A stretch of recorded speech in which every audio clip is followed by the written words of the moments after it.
Assalamu alaikum warahmatullah, and welcome. Thank you for taking the time to be here today. I know that due to Ramadan and because our schedules are so full, there are so many responsibilities, and your presence in this space speaks volumes. So thank you so much. And inshallah, we're recording it, so it'll be available to those who couldn't make it. And for you, about you, this tells me that you care about your growth, about your relationships, your well-being, your families, your community. And we've been conducting these workshops, and um, we've used these spaces not just about learning information. They're about pausing together. Those who've attended these workshops know that it's about reflecting honestly, strengthening our intentions. And I'm so grateful that you choose to invest your time and heart in this conversation. Inshallah, let this be a way we explore today um, topics that can bring clarity, ease, and benefit to each one of us, inshallah. So I'm going to start with the workshop. Now, I'll start with a visualization. So I want you to imagine walking past a mirror first thing in the morning, and you glance quickly, and you adjust something, and you move on. Now imagine the mirror is distorted, slightly warped, it bends your reflection. Would you then blame your face, or would you question the mirror? What would be the response? Yes. Now think quietly for a moment. That mirror is like our relationships. Our relationships often function like mirrors. Sometimes they reflect our growth, sometimes they reflect our wounds, and sometimes they reflect distortions we didn't know were there. So I want you to think about, and you're welcome to have something to write on. It could be a phone, it could be a journal, anything that you would like to write your responses in. You're also welcome to write your responses in the chat box. In fact, that's better if you do, so others can also see it. I want to ask you, what happens when conflict arises in your relationship? What do you tend to feel first? So, what emotion comes up for you? Anger, shame? Okay. Thank you for your candid response, Rosina. Frustration. Yeah. D-Man said frustration. Shame, rejection. Okay. More responses.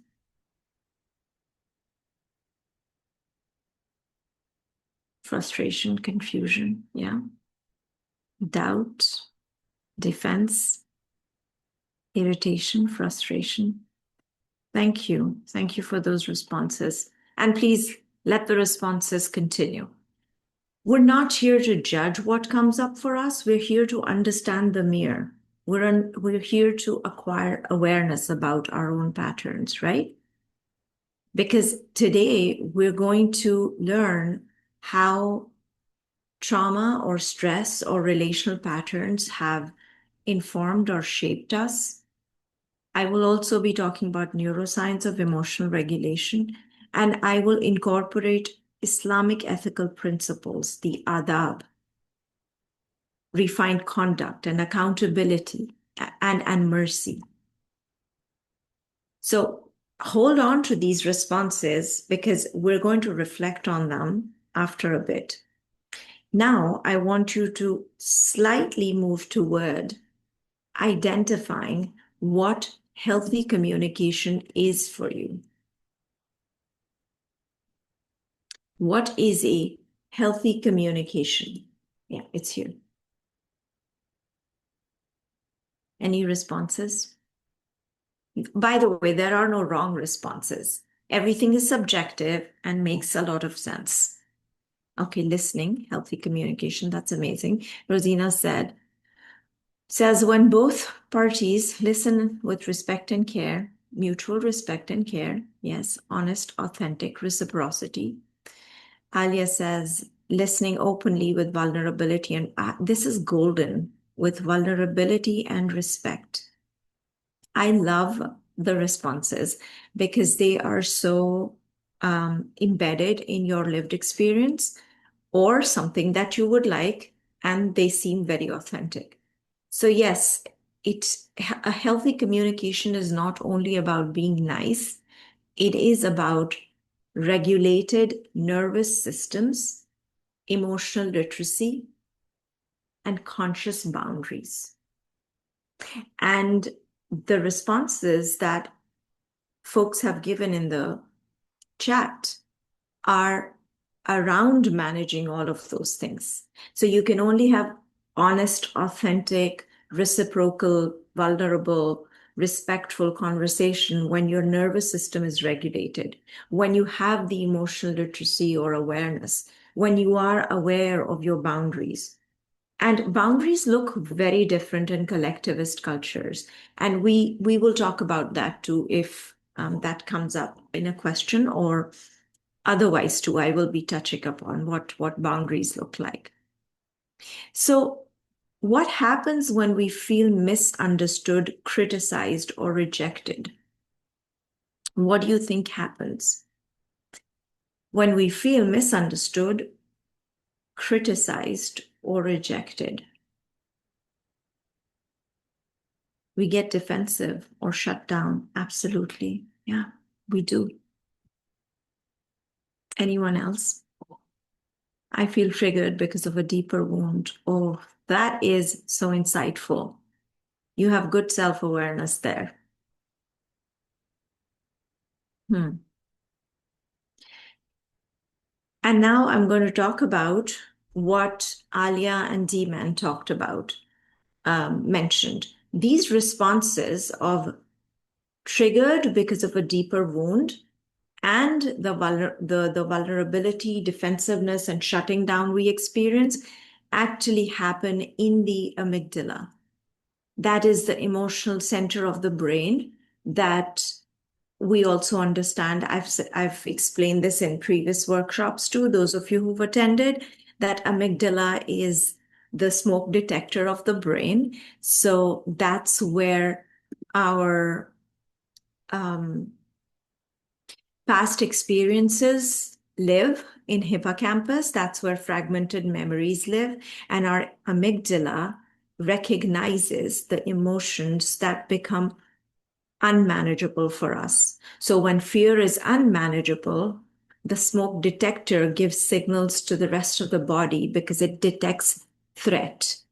And through our vagus nerve, which is the largest nerve in the human body, and it's predominantly responsible for emotions, sends signals to the rest of the body to brace for impact, to crank up the cortisol levels. We engage in what we understand in psychotherapy as core survival patterns, which is fight, flight, freeze, fawn, fall responses, and now fix too, overcompensation, overfixing.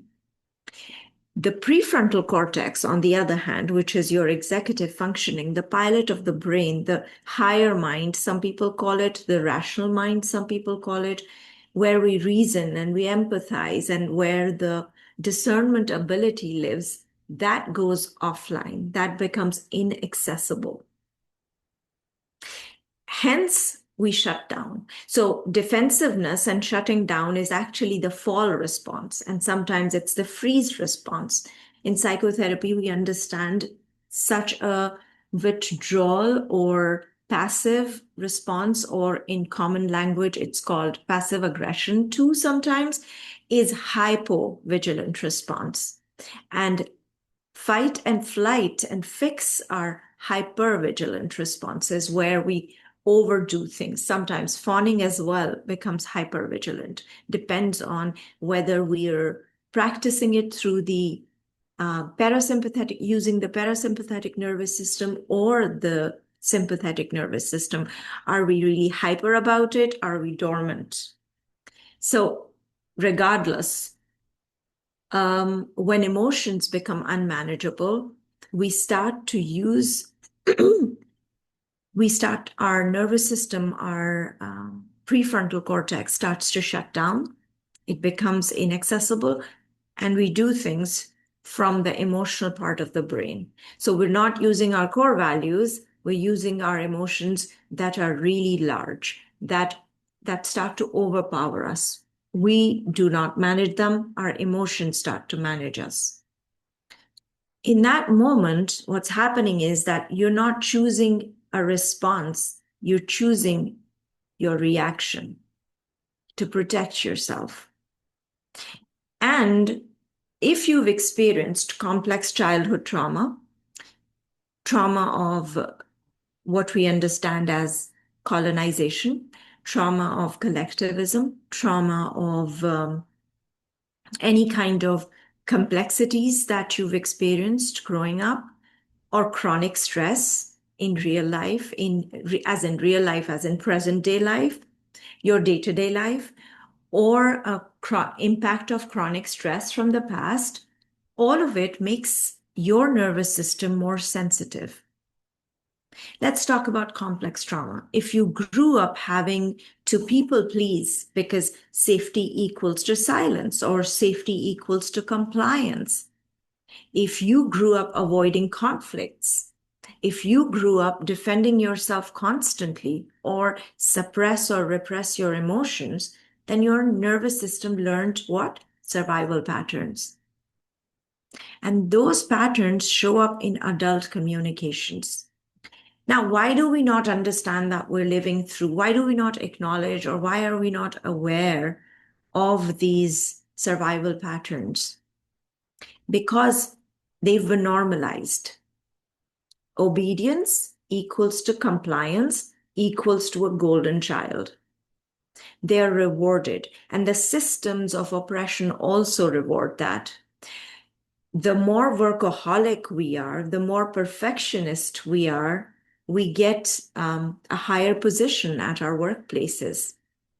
The more A's we get in our courses, in our school, the more rewarded we are. So self-erasure, perfectionism, and quantifying your sense of self is rewarded. And we're then conditioned to believe that that's what my worth is.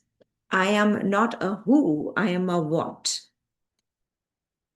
So you might have seen that a lot of immigrant communities, we focus on on quantifying our worth through status, through wealth, through labels that are validated, and I'm not saying that is a wrong thing to do, but the way it does not allow us to acknowledge self-erasure or self-abuse in the form of perfectionism tells me that it's a survival pattern. What does Islamic wisdom say about this? Prophet Muhammad said, "The strong one is not the one who overcomes others by strength, but the one who controls himself when angry." Now I'm coming gently back to the importance of emotional expression, and the importance of validating your own experience. So notice here, strength is defined as regulation. The more we're connected to our fitra, the natural inclination towards good, the more regulated we are. And this is exactly in opposition to the systems of oppression. We're supposed to not feel feelings because that takes up too much time, because then you're going to take a lot of PTOs, because then you're going to focus on yourself. And what's going to happen to the systems of oppression then? Those who are supposed to have you work as minions won't have that. Those systems that have associated your worth to what you are, you'll be busy discovering, exploring, giving space to who you are. And that is why we are made to believe that emotional awareness is less than intellectual awareness. So IQ is talked about, EQ is not. And then when EQ is not talked about, when emotions are not given importance to, when self-awareness is missing, when the internal world has not been explored and the external world, we're busy hustling outside only, then the first connection we sever is with ourselves, with Allah subhanahu wa ta'ala, and then with our loved ones. And communication breaks because there is no awareness. So we came full circle talking about communication, but it starts with self first. The Quran repeatedly calls believers to what emotions? Sabr, which is what? Steady restraints. Active sabr. Do something while processing through something that's hard. That's sabr. Rahma, mercy. Husnul dhan, positive assumption. Now, if you really simplify, you would see that these three, if they're present, your relationship with self and with your loved ones can be redefined, understood better. The ruptures can be repaired in a better way because there's steady restraint, sabr, there's mercy, and there's husnul dhan. Now, these are not passive virtues, they're regulated responses in the language of psychology. And regulation in reality comes from our deen because it's not, regulation is actually a spiritual discipline that our deen teaches us through these virtues which are inherent to us. These are not borrowed responses. These are something that live within us. We just need to be able to access them. But when we're in threat responses, how do we access the higher mind then? How do we access the spiritual discipline then? And I always say this, that mental well-being, emotional well-being, and spiritual well-being are not mutually exclusive. They're the name of one and the same thing. So we've actually inherited emotional well-being.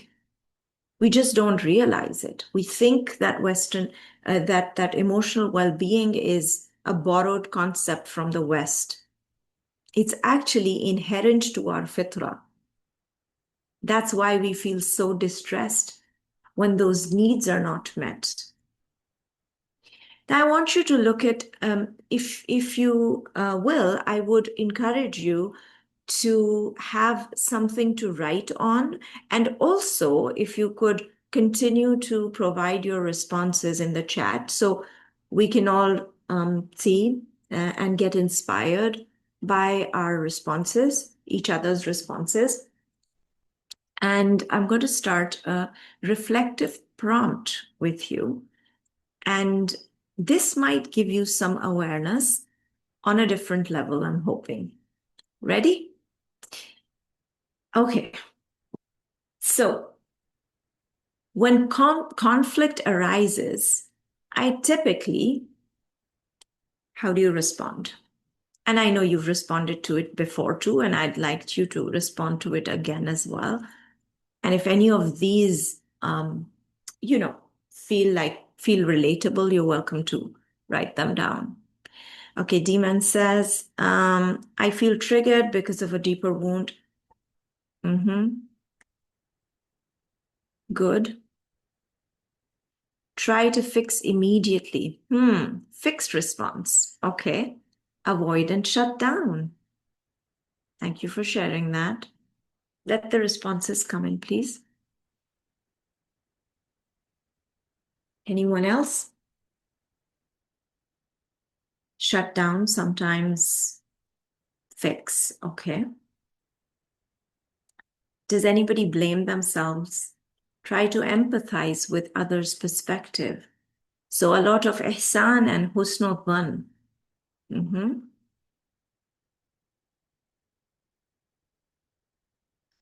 Anyone else? And don't mean to push you by saying anyone else, anyone else. It's just I'm enjoying reading the responses. And then we're moving to the next prompt, which is growing up. Okay, Ladan is saying over explain and consider the circumstances. Okay. When other person doesn't want to speak about it in a good manner, I either blame them or myself. Okay, that's information. Right. We'll come to this. Thank you for sharing that. I'm so appreciative of your vulnerabilities and your sharing that because it requires one to be courageous to do that. So thank you for doing that. And this is such a valid and appreciative proof of our humanness, right? Okay, I will tell you what I do. I try to over explain and fix too. So that says a lot, right? About how we've grown up now, which brings us to the second prompt. Growing up, when emotions were expressed in my home, what happened?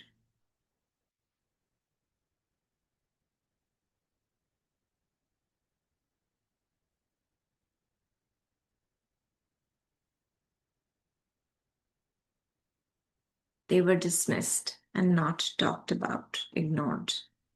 I'm sorry that happened. Cried, wanted to escape. Okay. There wasn't space for them. They were pushed down and dismissed. There wasn't space for them. Okay. Sadness when criticized, happy when praised. Okay. Suddenly responsible for dispelling or managing the emotional energy. Hmm. So are these, I'm just a little curious. Are these responses that you would share, or these were the responses that you received when you were experiencing, when you were expressing your emotions? And this is a question for everyone. Received. Okay. Thank you, Alia. Received. Okay. Responses received. And for others? Hmm. Right. So do you see the common denominator? There's a third prompt too connected to this, but before we move forward, do you are you people noticing the common denominator, here in everybody's responses? What is the commonality here?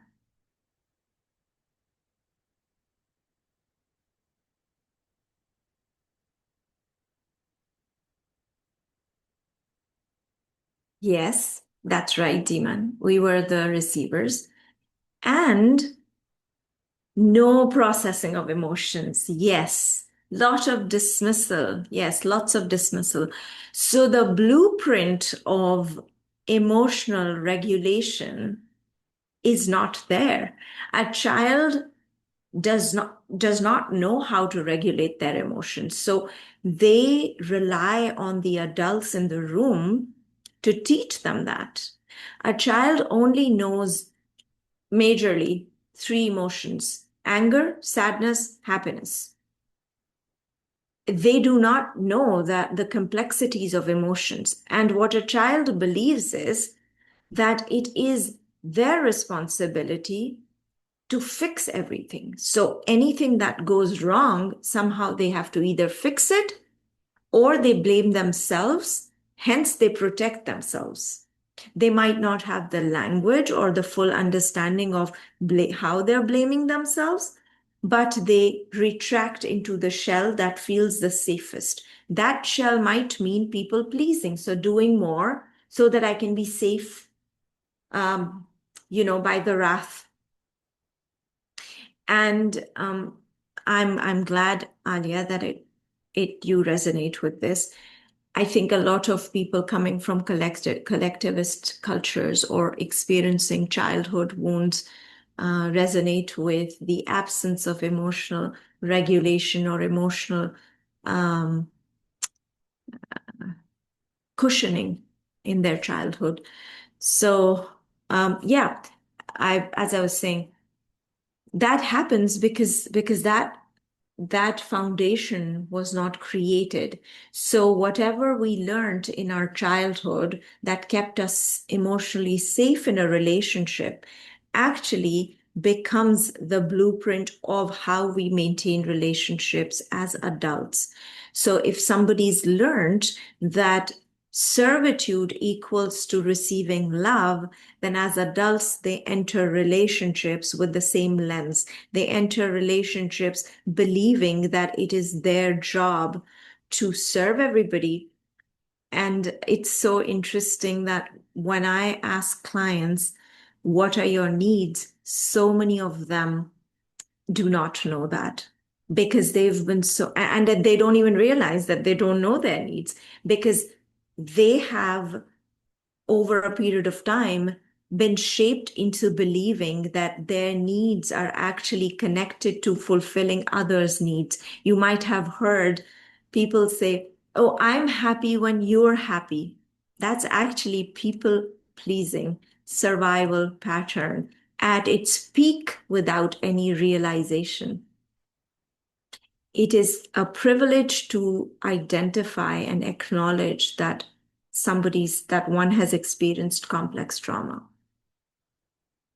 So now the third part of this prompt is, what did I learn about boundaries as a child?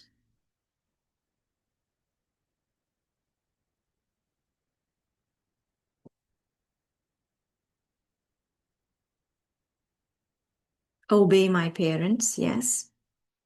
Thank you, Dawood. What else? Or somebody else would like to share?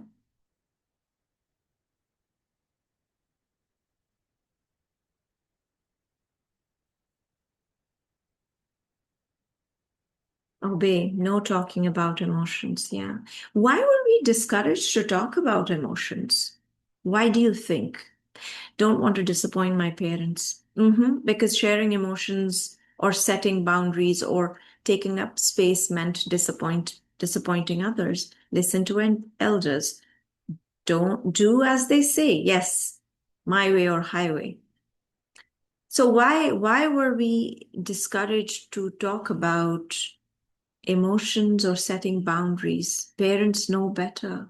hmm It's selfish, yeah, because they're not comfortable to do so. Family of immigrants focusing on food, then they were not. Yeah, true. And I want to just make one thing, I want to clarify one thing is that I'm not here trying to judge our parents or trying to demonize our culture. I'm here to acquire and help you acquire awareness about why we do what we do. While we recognize that those things have hurt us, we're not, not acknowledging the hard work that they did in the generations before us and how they took care of us and all those things. And that's commendable. While that is true, what's also true is that they're imperfect and like we are. And how can we prevent from, you know, taking those patterns forward and using the same lens so that we can protect the generation after us and ourselves too. So we're basically, through this awareness, we are breaking the chain of trauma, right? So because they were not comfortable, I like the awareness that you have here, Demon. And is it D-Man? Am I pronouncing it correctly? Okay, Demon. Okay, thank you. Ladan is saying asking questions about anything, it was considered back talk. Yes, so it's hard to bring up anything. True, it's like as if you're questioning their authority or their wisdom, right? Um, Rosina said, the past taught me to allow my children choice and use that voice, but sometimes they do take advantage. Mm-hmm. Amen. That happens. But then that's where the conversation comes in, right?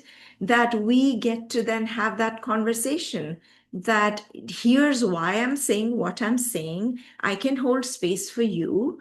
And I also want to be more curious about why you're saying what you're saying and hear me out when I'm saying what I'm saying. And let's see what we can do about the content, the conclusion, the process that comes with it, right? That is important. In learning about healthy communication, we're not saying we're going to not be parents. We're saying how can we use our authority, healthy authority, and utilize the awareness about our own patterns, about our own fears, about our own anxieties, and also allow space and room for their growth and their learning and their conversation. In fact, that's what sometimes makes it harder because, it's just more work. But then this work is rewarding because when you're doing that, when you're embracing your vulnerabilities and telling them, hey, I could be wrong, help me understand your perspective. Why do you think what I'm saying does not make sense to you? We're also modeling self advocacy for them. We're also modeling emotional regulation for them. And we're also modeling naming emotions for them, right? Rosina is saying when they take advantage or expect it all to be their way, even when they're wrong, makes me realize my parents kept me protected from many wrong decisions and want when I was a child. I appreciate it more now. True, true. I see how you're holding a three-dimensional perspective, and that's commendable that while you're naming some of the things that you wish your parents had done differently, you're also acknowledging the khair that they brought into your life, which is important. And I think maturity is what you just exhibited, is that I'm going to take what worked.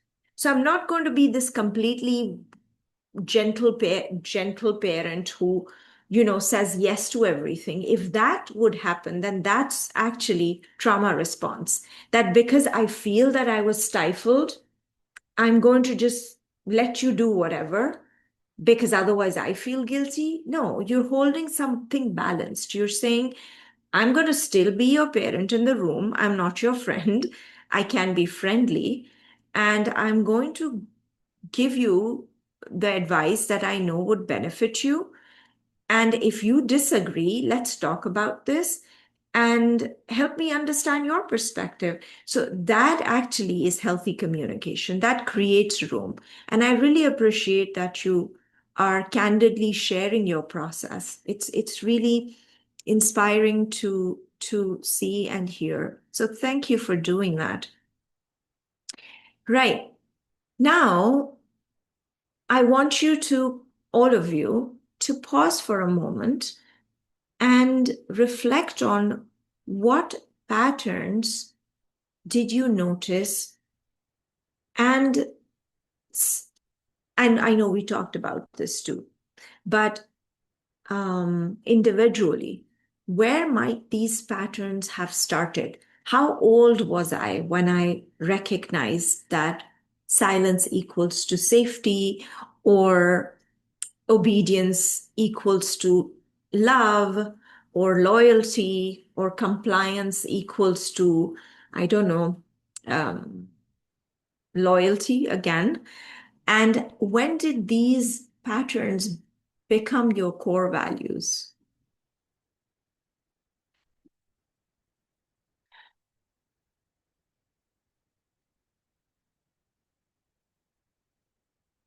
I appreciate any responses. Hmm. When I had my own children at 21. Mm-hmm. Okay. So to clarify, Rosina, do you mean that you acquired awareness when you acquired awareness of how you want to be different from how you want to be a different parent than your parents, or the awareness that this is what happened and that's why I feel the way I feel? And while you respond, I am reading Alia's, both, I think. Yeah, makes sense. Alia says, I think quite young. That's a very solid awareness um, to hold. And a lot of times people don't realize this because, see, these are masked under the label of virtues, right? Like obedience equals to complete loyalty, and when you're not, and a lack of boundaries equals to respect, and these adaptations become virtues that we think that we need to describe ourselves with, and we need to continue with those for the rest of our lives while our bodies are repelling those, right? I've heard so many people say, I want to take some time to take care of myself, although I know it's selfish. Now, when did taking care of yourself become selfish, in a reasonable way? So these are adaptations. And it's important to realize that what kept you safe once, emotionally safe, may now be blocking intimacy in relationships, because there are walls. And why are there those walls? Because we learned early on, like some of you said, that my emotions don't matter. And my vulnerability is I'm going to be shamed for it, or I'm going to be, cornered for it, or it's going to be used against me. So people create walls, and they don't want anybody, even in their adult lives, to access that vulnerable part for the fear of the same patterns being repeated. These patterns block intimacy, block emotional vulnerability, block connection. Demon said, I acquired awareness after traveling when I stepped outside. Patterns were there since very young age. Subhanallah. Uh, so what's the word that I'm looking for? Rooted in reality. That when we're in the midst of it, we don't realize, because everybody's normalizing it, right? Similar thing happened with me too. When I moved out of Pakistan and when I acquired exposure, it's like, this is interesting. That's not how we do. But then the way we do things is not the only way we do things, right? That the only way people need to operate. And there's nothing wrong or bad or forbidden about, taking care of yourself or holding space for both your loved ones and yourself. It doesn't have to be self-erasure. It doesn't have to be self-sacrifice. It could be adjustments. Most adults can name at least, or at most sometimes, three emotions. But inside of those emotions, especially anger, there are several feelings or emotions. Can you name, can some people name what, if anger is the iceberg, at the tip of the iceberg, what emotions live under the surface? Any thoughts? Sadness, so true. Unmet needs, exactly. Feeling abandoned, unheard, unloved, sadness, absolutely. Rejection, oh my God, yes. Fear, suspicion, shame, yes. Now, are you getting close to understanding why so many adults walk around with so much anger?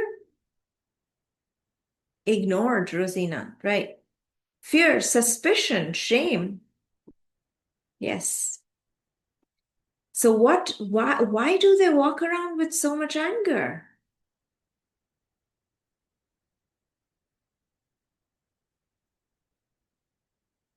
Resentment. Yes, true. Vanya, yes.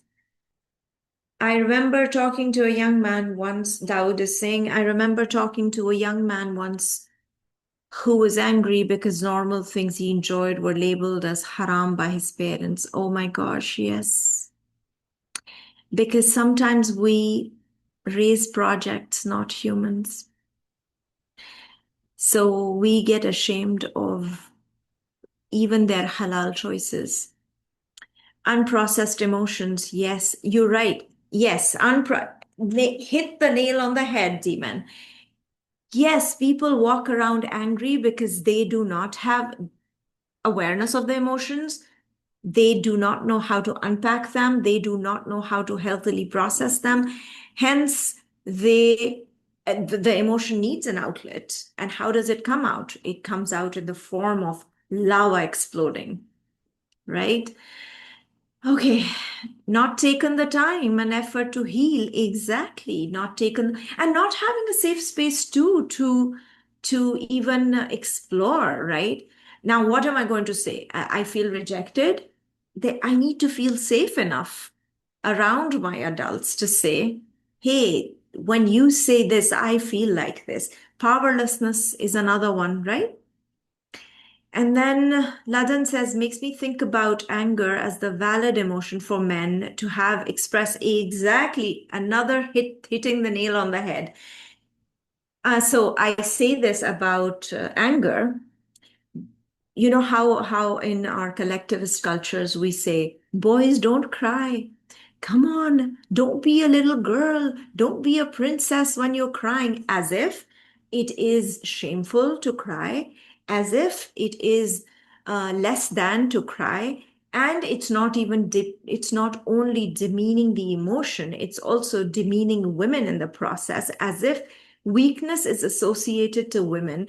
And hence, it's almost like, and not almost like, it is deemed as an insult if somebody cries, which is so sad and which is so infuriating as well. And it devoids men of having a full spectrum of emotions. Subhanallah, the Akabir Sahaba, radiallahu anhum, Umar radiallahu anhum, when he would leave his house, his enemies would flee because they were so scared of him. That's how mighty and powerful and strong and full of aura his personality was. And he used to have streaks of tears because he would have so much fear or worry of accountability while he was from the Ashra Mubashara. When he was the Khalifa, he used to cry all night. If crying is unmanly, I don't know whose narrative that is. Subhanallah. And if crying was unmanly, the Akabir Sahaba radiallahu anhum and our Rasulullah sallallahu alaihi wasallam would not be so willingly, openly embracing the humanness that Allah subhanahu wa ta'ala bestowed them with. They're modeling vulnerability for us. And that is a beautiful thing to experience, to be able to have an outlet that Allah subhanahu wa ta'ala has given you so that it does not come out in ways that we're ashamed of.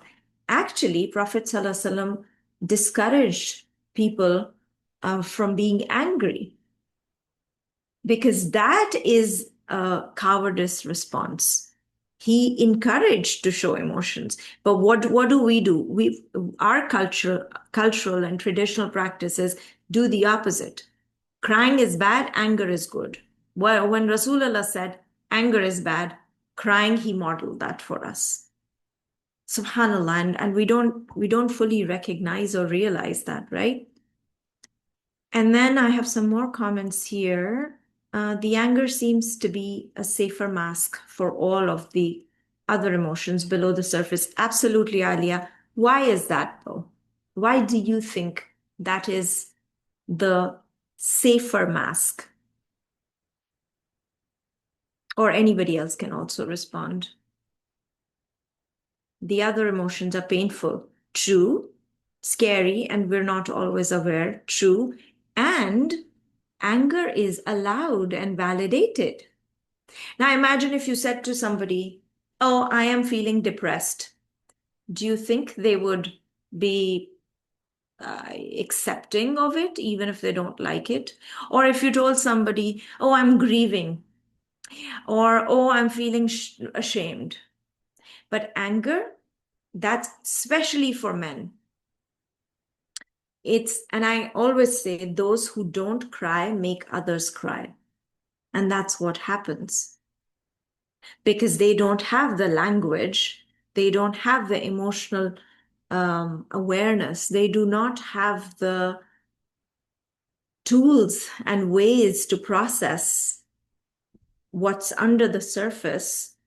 They feel powerless, and it comes out in a surge of emotions that's uncontrollable. Yeah, anger is galvanizing. It rallies others to you if they care about you, what you represent. That is so profound, Ladan.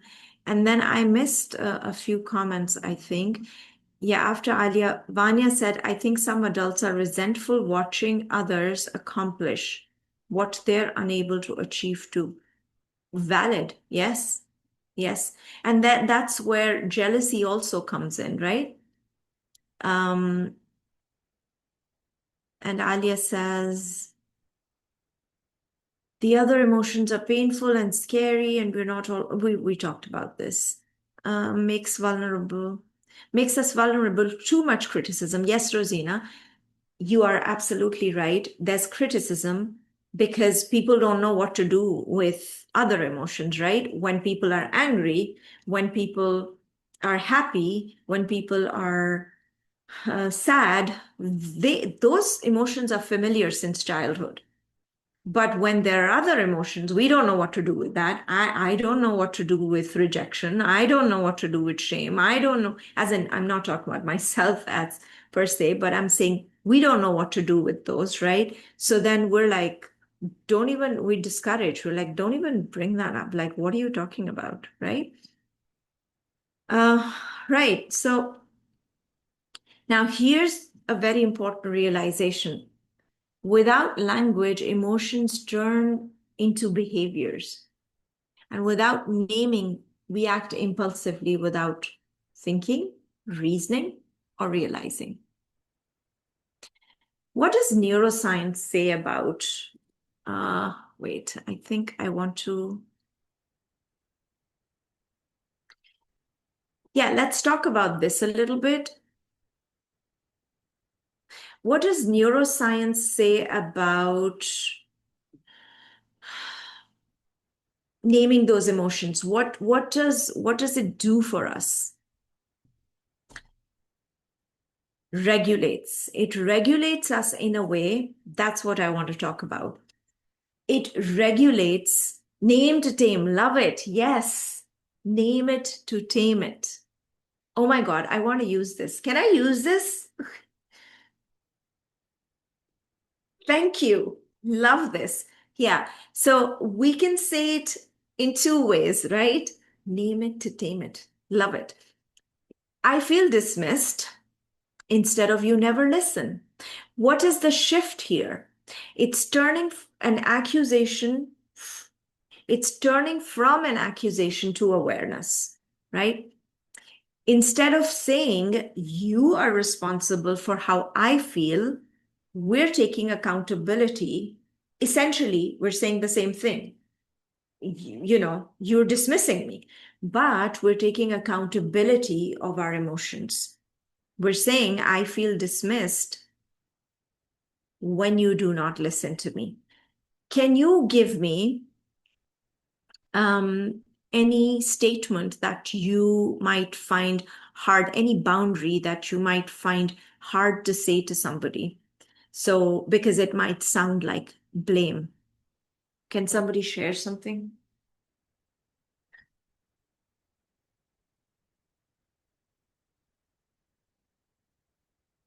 Anything at all? Similar to you never listen.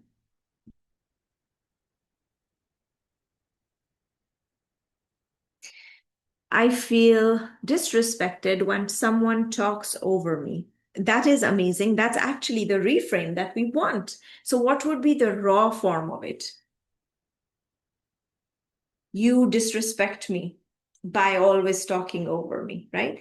Requesting a more culturally diverse environment at the workplace. Oh, yeah, absolutely. So, how would you say it in a raw way, in a raw form? Crude. Say it in a crude way, or in a just how it's as a first thought that comes to mind.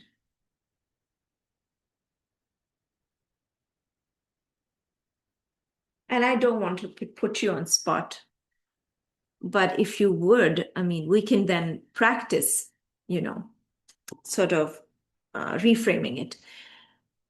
Rosina says, the way you treat me when you are not in a good mood makes me feel unsafe, and I have to work harder to keep things good in the home. That is such a respectful way to say it. If this is how you talk, that I commend you. That's amazing.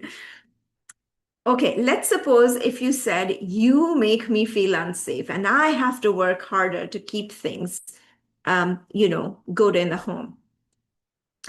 What would be an I feel way of saying it? So, how do we do this? Further improving it would be we identify the feeling, we communicate the observation. So, um, I feel disrespected when, or I feel unsafe when somebody treats me a certain way, for example, or I feel unsafe when I see somebody in a bad mood. Now you'll educate the person, right? It would be wonderful if you communicated or told me that you needed some space, because otherwise I start to overwork to make people happy. That is one way of saying it. There could be other things we can practice too. So, what did you do? I feel statement. Then you communicated your observation. You educated them about how to access you if they changed a little bit. And then the fourth thing we do is that we end our conversation, that part of the conversation, with a question. What do you think we can do together so that, you know, um, we can have a mutual conversation about it. We can have a conversation about it.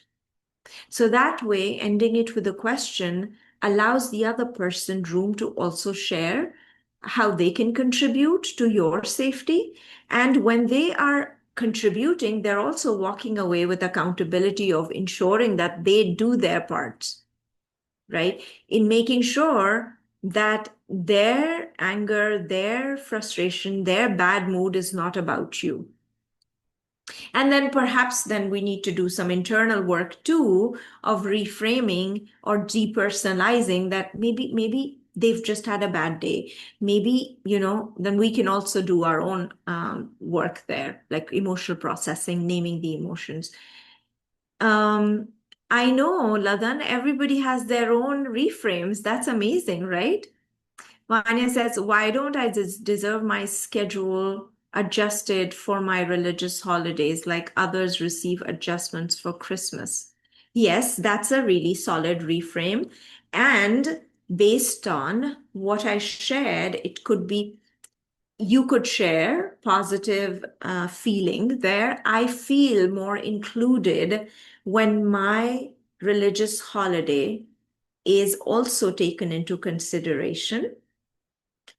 And I have noticed that I feel um, sad when I have to attend work, or I feel excluded when I have to, come to work when it's my Eid, or when I'm penalized for it, when I'm punished for it, a nicer way perhaps. And then how can you accommodate that request? How can you accommodate my request? Right? Is everybody with me? Are you getting where we're going with this? Okay, Rosina, I feel unsafe. That's that's a good way to talk about your feelings. And then we can add the education piece. I feel unsafe when da da da. And then sharing observation or educating them about yourself. Here's how I can, here's how I show up as my best self when people XYZ, right? And then ending it, how can you help with that? How can you support me with that? Does that make sense? Is everyone with me? Thumbs up, thumbs down. Do you need me to repeat anything? Everyone else? Okay, perfect. And we'll practice this more and other things too. Right, another reflective activity from reaction to reflection. That's the one.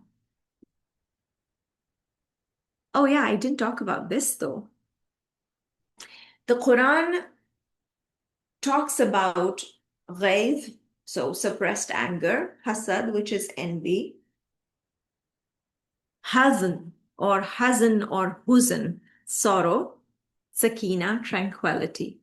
So the reason I'm bringing this up is that to emphasize that our tradition doesn't deny emotions. It actually dignifies it, like we've been talking about, right?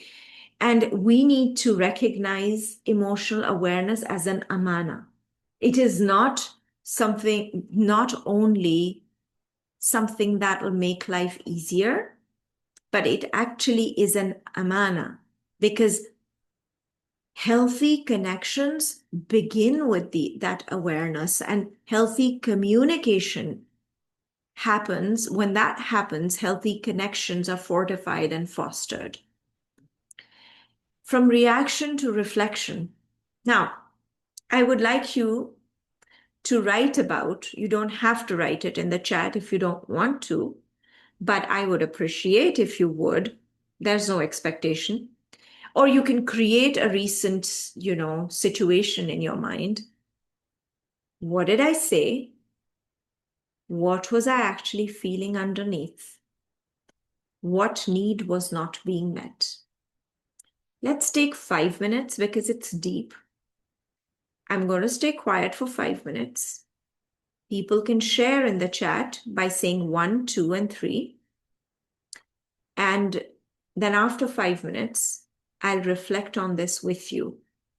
Even if any responses appear in the chat within those 5 minutes, I will still stay quiet because I want everybody to really sit with this and process it. Sounds good?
All right. Are people ready?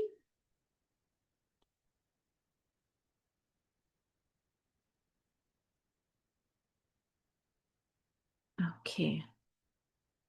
So let the responses come in, or show me your thumbs up, please, if you've written it in your own space, your journal, paper, whatever. Now, thank you, Dawood, for your response. Okay. Now, this is the second part of it. Now rewrite your statement using I feel when. So I feel when because.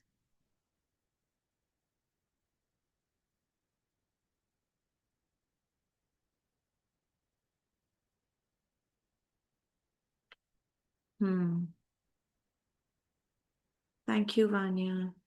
I was yelled at, but okay, what does Daud say? The state government wants to build a freeway through our neighborhood to reduce crashes. Okay, that's an observation, yes.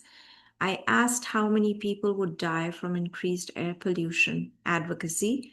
The government ignored my question. I felt not listened to. You've already written, I feel. They're not acknowledging the harm, an actual harm. True.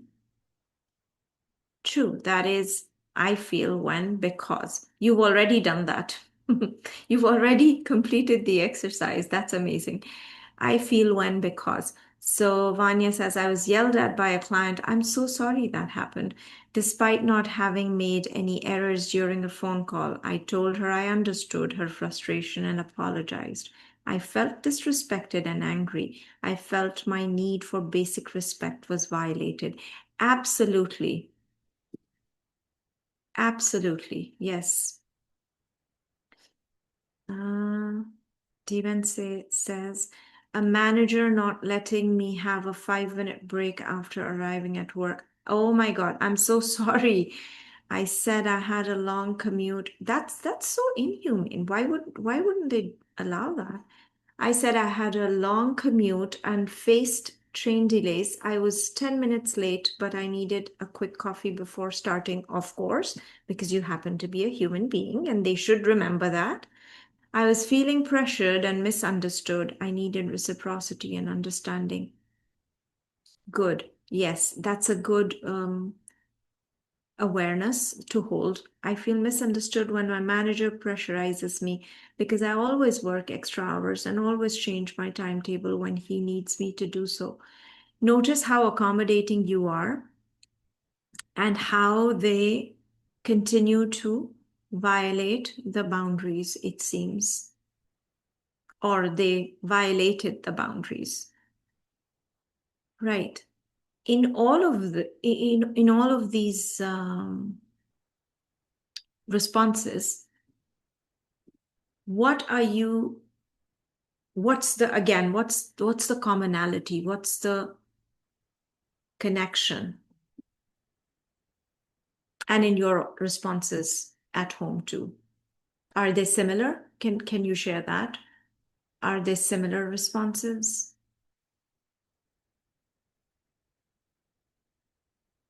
And what is common? What's the common denominator here? Boundaries are being violated in all of these three situations. Well-being is not considered here, right?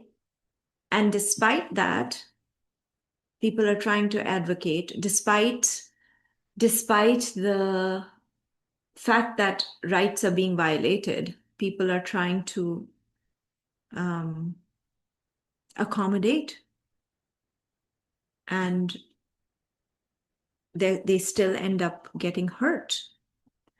This exercise is so important, where even if it's hard to set boundaries, it's very important to internally, for yourself, within yourself, hold space and advocate for yourself, even if it's hard to do it outside externally, or even when you externally share, but it's rejected, or the response is not according to what you would hope it would be.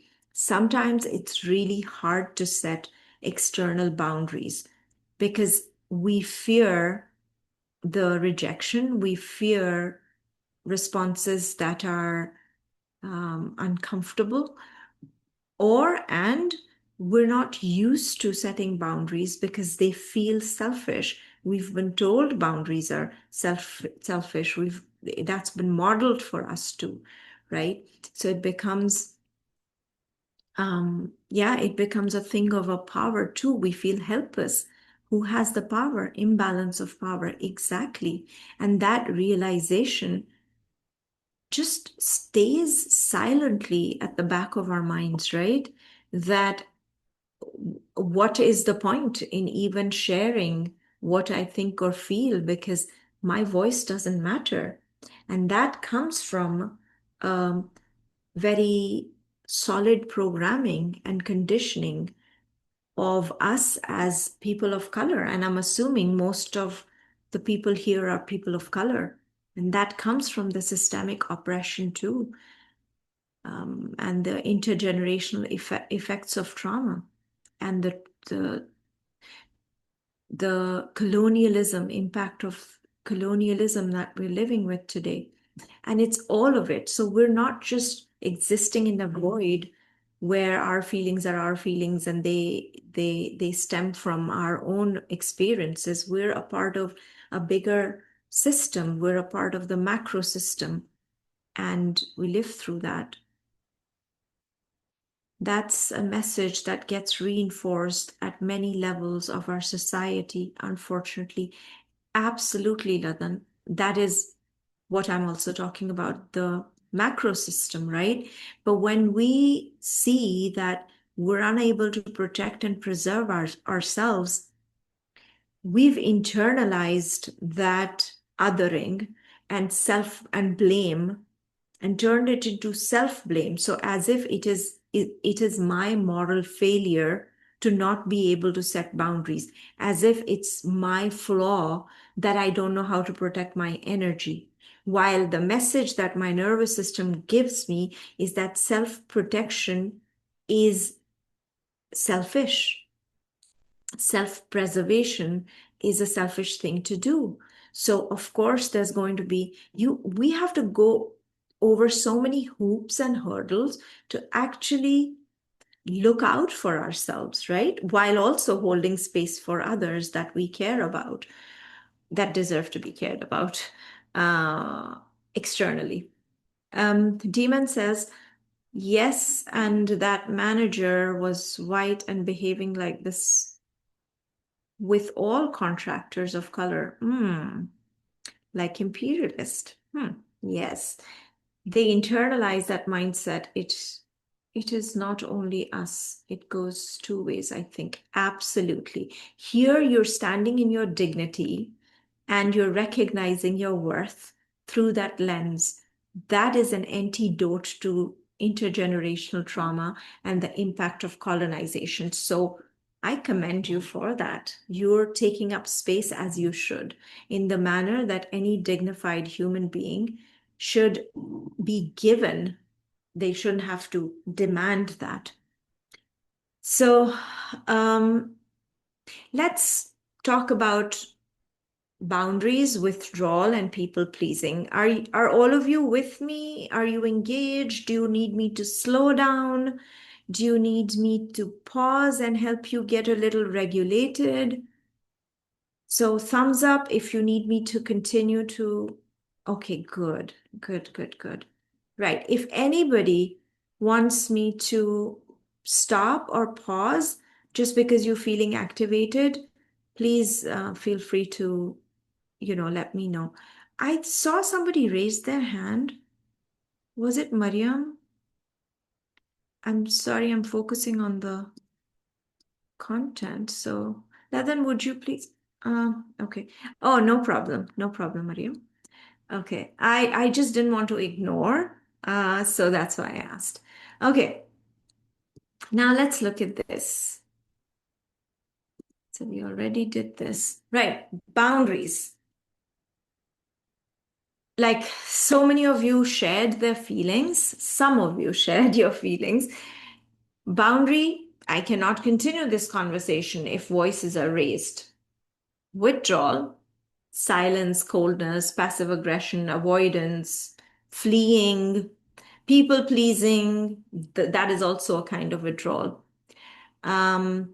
I'll just say yes to them so that they won't be upset. So appeasing, right? Withdrawal and people pleasing are survival patterns, threat responses.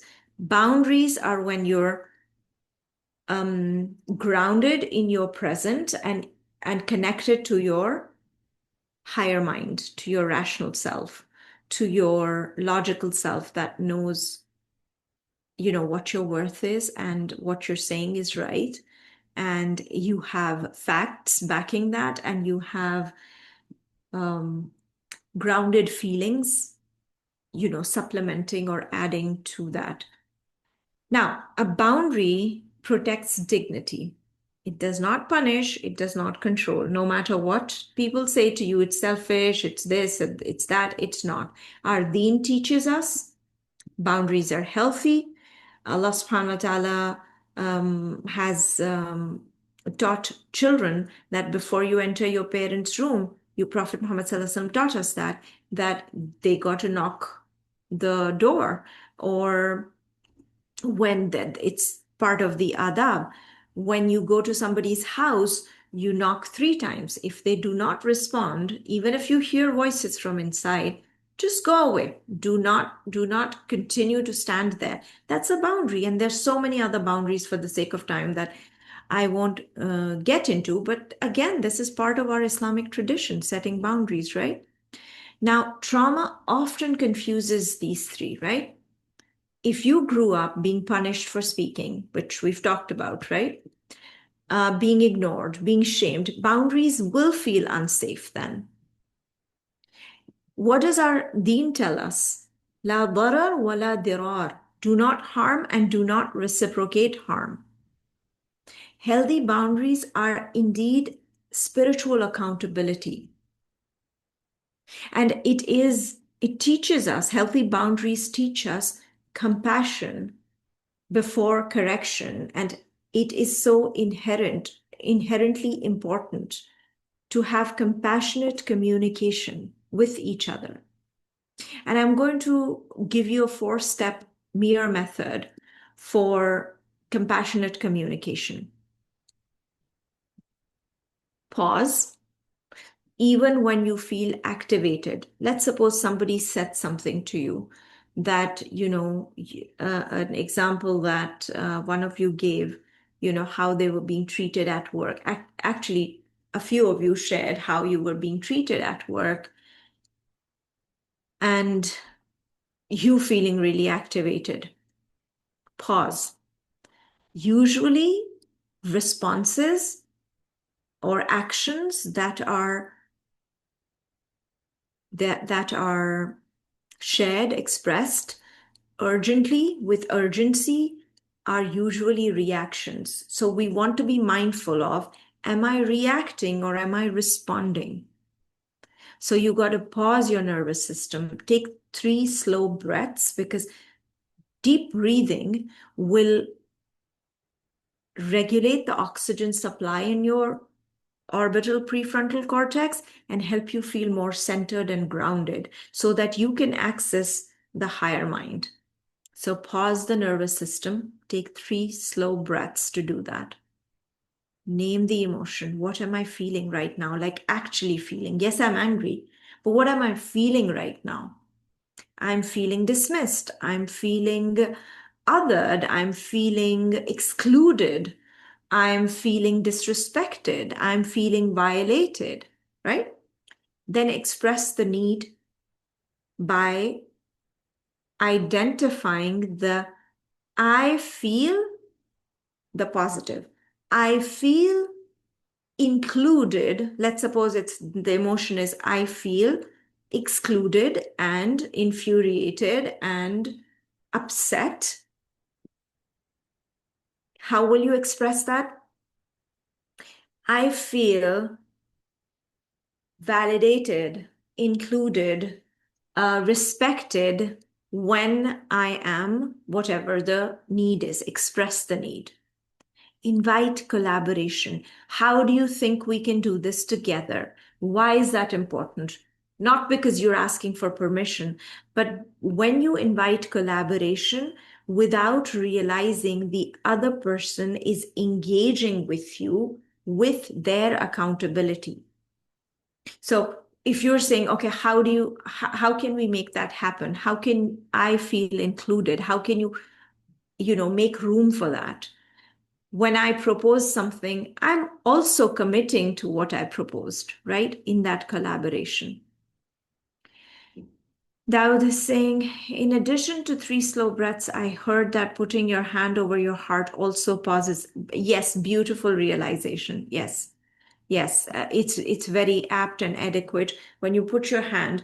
But also, I think in addition to this, I would encourage you guys to recognize what part of your body feels overwhelmed. So taking a taking a moment to just connect with your body, just gently close your eyes or gaze, you know, stare at a spot on the floor and just check in with your body. Notice the shoulders, notice the heart, notice the wrists, hands, feet, pelvic floor, diaphragm, stomach.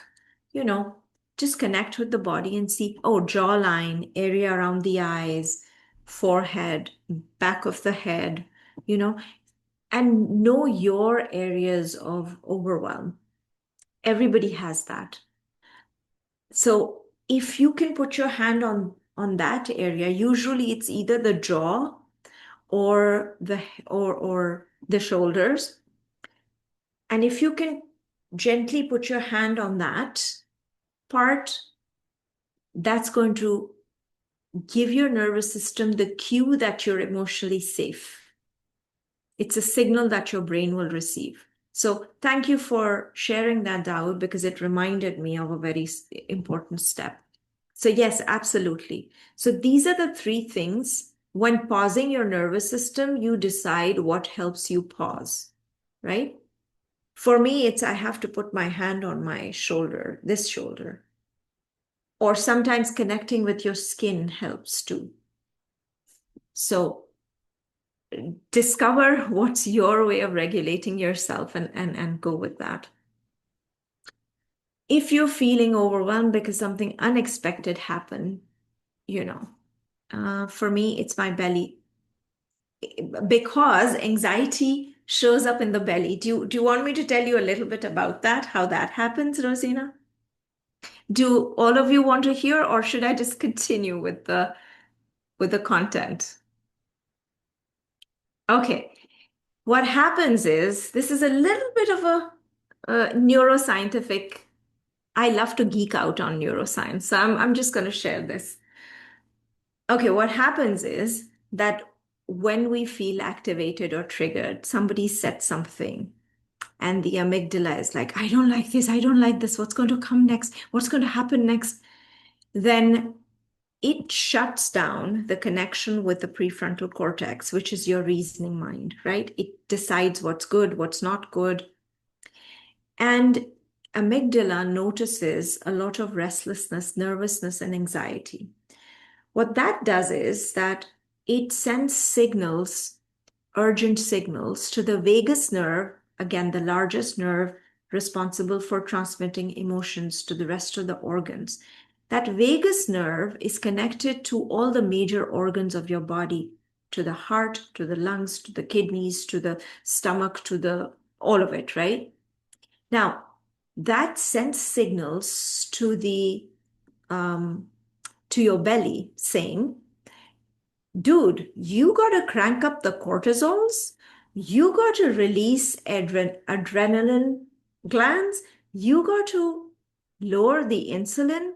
You got to engage the sympathetic nervous system because we are in crisis right now. And when that happens, and when there is this perceived threat, your stomach releases the glands, stress hormones and glands that cause a surge of those emotions. And because our ancestors' chronic stress responses and patterns impaired their DNA, that has impacted our DNA. So our stress responses mimic theirs and our own in the present time. So usually you would notice just before the exams, you want to go to the bathroom, or just before anything that's stressful or anxiety inducing, you would feel the impact in your belly. Now that doesn't happen for everybody. I used to work with a client several years ago. He said he has gotten different ultrasounds and tests and everything done, but he feels like there is a rock in his stomach, but the doctors don't see anything. That was anxiety residing in his stomach. That, of course, after the work that was done, he was able to release that. So those patterns, that's how strong those patterns are. So did that make sense? Any questions about that at all? Does that feel relatable to some? Okay, I am glad. I mean, I'm not glad that you're getting that, but I am glad that you're getting some answers to why that happens. Right. I notice I'm feeling overwhelmed when change happens last minute. I feel anxious. I need more predictability. Can we agree to communicate earlier? This is an example of how we can express, and it keeps this kind of response comes from the prefrontal cortex. It doesn't come from the emotion. It comes from your core value.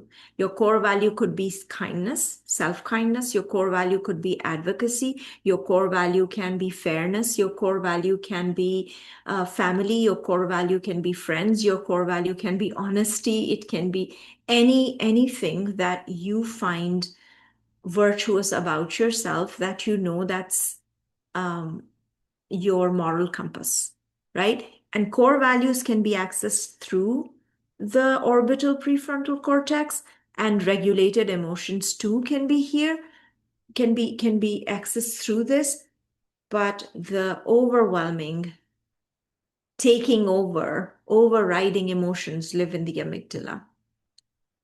Now, 90-second rule, practical stuff to take home. The 90-second rule.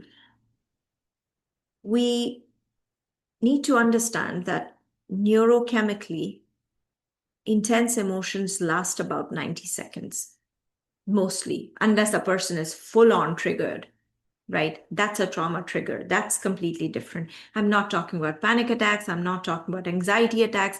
I'm not talking about trauma triggers. I'm talking about your day-to-day intense emotions, right? You got to work something in those 90 seconds, right? Pause, pause, pause, pause. Self-reminder, pause. The 3-question reset. What am I feeling? What do I need? Why is the most merciful? What is the most merciful thing to say, or the way to say this? Pause, feeling, need. How can I say it in a merciful way? Right? It might be difficult in the beginning, but if we keep this as a hook, reminder, that even if after an intense exchange you've been able to think about it, you've planted a seed, right? Don't expect yourself to change right away. These are patterns embedded in your nervous system, the activation. patterns, right? It's going to take some time for you to adapt to the new pattern. So don't go hard on yourself if it's hard to, oh, I didn't feel, I didn't express my feelings. Oh, I didn't express my needs. I just blurted out something. It's fine. Even if you have this realization at the onset, it's good. This realization is later on going to turn into better awareness, right after the exchange. Then slowly and gradually it will become an awareness within the conflict or an intense conversation. After some time it might become a second nature to you, and that's what we're aiming for, but eventually. Now, how do we repair the uh, rupture? We acknowledge the impact. So the previous slide was about how do we show up when there is a conflict. But let's suppose the rupture has happened. We acknowledge the impact, we take responsibility if that is something that is due to, the person's negligence or the person's reactivity. Then express care and invite repair. I realize I spoke harshly earlier. I'm sorry. I was overwhelmed. I care about our relationship. Now, notice one thing in this. It's I. I did this and I apologize. It's not followed by you messed up. They might have messed up, and I'm not saying to take the blame when it's, or to take the accountability when it's not yours to take. I'm saying at the time of repair, we talk about how I'm taking accountability. Once the repair is done, the safety is built, then we later on talk about how would I like you to show up. That's when that's when this will show up. So if there's a rupture, first we do the repair ritual. When things have calmed down, maybe later on that day or the same day when both feel safe in a situation, then we talk about, I noticed, blah, blah, blah, and then you take up space. To be able to have space in the relationship, you need to create safety for yourself to show up. So for you to feel safe, try and create safety for the other person. And here I'm not talking about the relationship you might have with a completely unreasonable human being who's not interested in any repair at all. That's a completely different scenario. Here I'm talking about relationship where you know that if you hold space, then there is margin for that. They value you enough to do that. Does that make sense? Thumbs up, thumbs down. Do you need me to pause anything? Is everyone with me? Have I put you guys to sleep by just constantly talking? Okay, thank you. Right. Now ask yourself or write it down. Where do I need more mercy? Toward myself, toward someone else? What is one communication shift I commit to practicing this week? And I welcome your responses.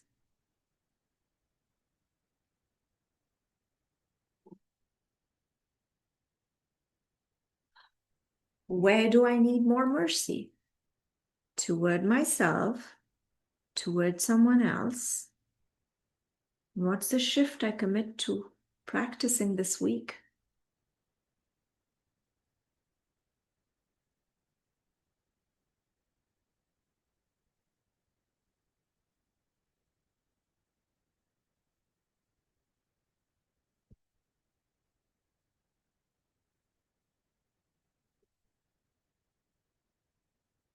Any responses?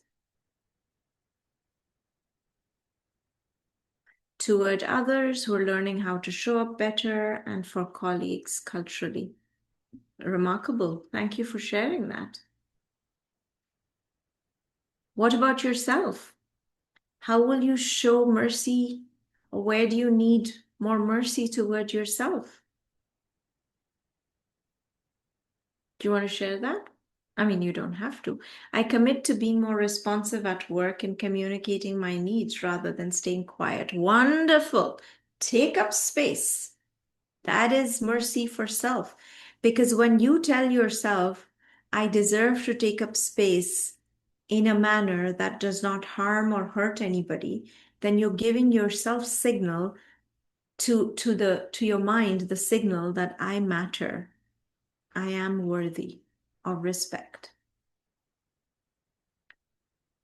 Anybody else?